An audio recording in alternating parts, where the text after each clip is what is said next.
بسم اللہ الرحمن الرحیم۔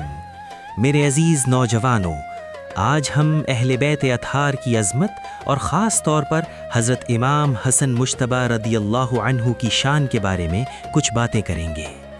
جب امام حسن مجتبی رضی اللہ عنہ کی ولادت ہوئی تو مدینہ منورہ میں خوشی کی لہر دوڑ گئی۔ حضور نبی کریم صلی اللہ علیہ وسلم اپنی لخت جگر حضرت فاطمۃ الزہرا رضی اللہ عنہا کے گھر تشریف لائے۔ آپ صلی اللہ علیہ وسلم نے فرمایا، بیٹی میرے نواسے کو میری گود میں دو۔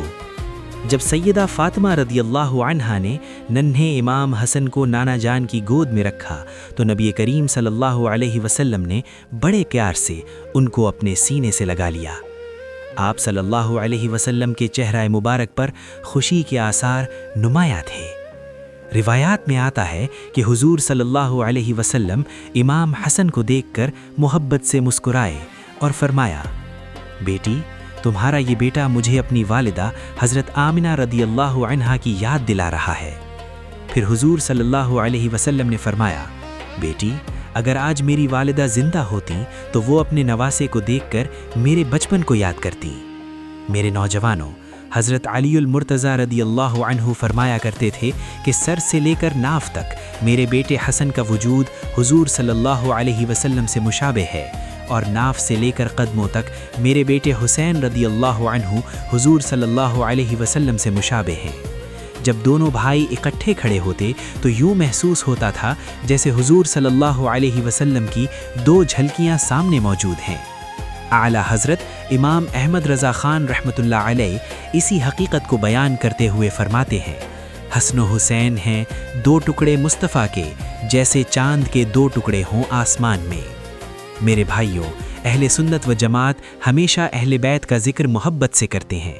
ہم صرف امام حسین رضی اللہ عنہ کا ہی نہیں بلکہ امام حسن رضی اللہ عنہ کا بھی اسی محبت اور عقیدت سے ذکر کرتے ہیں، کیونکہ دونوں ہی نبی کریم صلی اللہ علیہ وسلم کے نواسے ہیں اور جنتی نوجوانوں کے سردار ہیں۔ قرآن مجید میں اللہ تعالیٰ نے بنی اسرائیل کے بارے میں فرمایا کہ ان پر اللہ نے بہت سے انعامات فرمائے، ان میں انبیاء بھیجے اور بادشاہ بھیجے، لیکن نبی کریم صلی اللہ علیہ وسلم کا گھرانہ تو وہ گھرانہ ہے جسے اللہ نے خاص فضیلت عطا فرمائی۔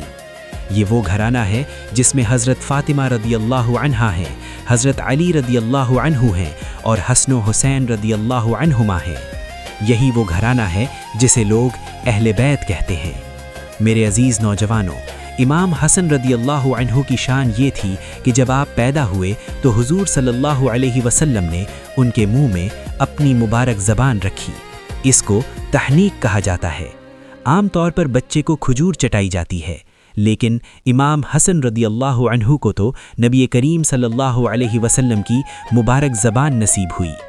علماء فرماتے ہیں کہ جس بچے کو حضور کی زبان مبارک کی مٹھاس مل جائے اس کی شان کیا ہوگی۔ ایک روایت میں آتا ہے کہ مدینہ کے بچے حضور صلی اللہ علیہ وسلم سے بہت محبت کرتے تھے۔ وہ صبح صبح پانی کے برتن لے کر مسجد نبوی میں آ جاتے تھے۔ حضور فجر کی نماز کے بعد ان برتنوں میں اپنا ہاتھ مبارک ڈالتے اور وہ پانی برکت کے طور پر گھروں میں لے جایا جاتا۔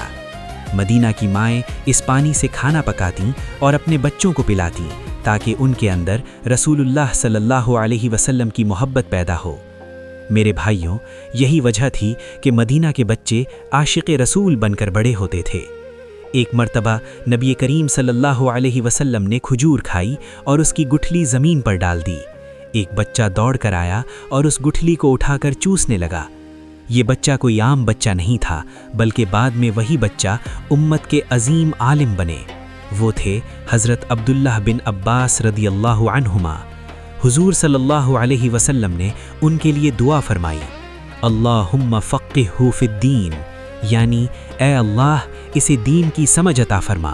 اور یہی عبداللہ بن عباس رضی اللہ عنہ بعد میں ترجمان القرآن کہلائے اور قرآن کے عظیم مفسر بنے۔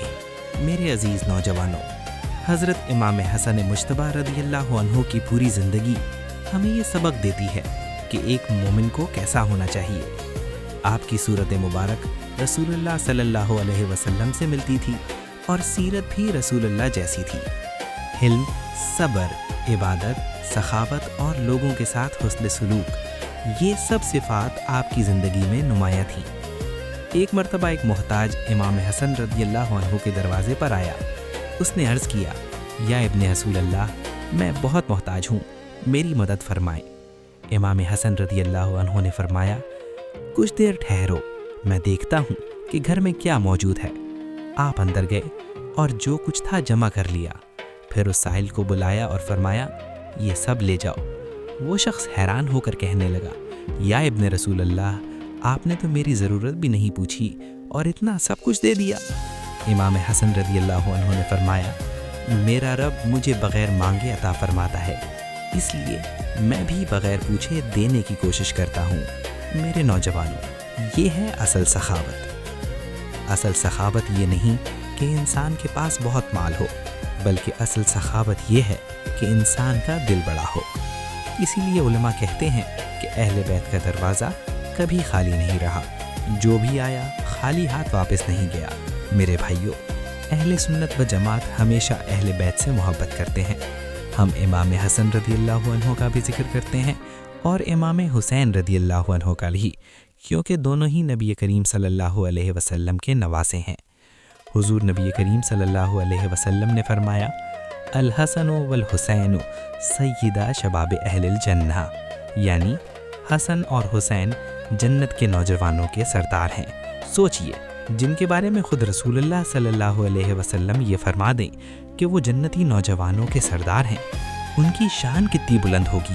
میرے نوجوانوں، ہمیں بھی چاہیے کہ ہم اہل بیت سے محبت کریں، ان کی زندگی سے سبق حاصل کریں اور اپنے کردار کو بہتر بنائیں، کیونکہ اہل بیت کی محبت دراصل رسول اللہ صلی اللہ علیہ وسلم کی محبت ہے۔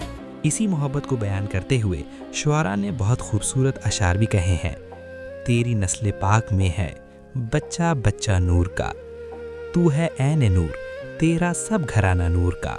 اور ایک اور شعر میں کہا گیا، بڑا لاجپال ہے تیرا گھرانہ یا رسول اللہ، تیرے ٹکڑوں پہ پلتا ہے زمانہ یا رسول اللہ۔ میرے بھائیوں، یہی وہ گھرانہ ہے جس نے پوری امت کو علم دیا، اخلاق دیا اور دین کی روشنی دی۔ آج اگر ہم چاہتے ہیں کہ ہماری زندگیوں میں بھی برکت آئے تو ہمیں رسول اللہ صلی اللہ علیہ وسلم کی سنت اور اہل بیت کے طریقے کو اپنانا ہوگا۔ اللہ تعالی ہمیں اہل بیت کی سچی محبت عطا فرمائے اور ہمیں ان کے نقش قدم پر چلنے کی توفیق عطا فرمائے۔ آمین۔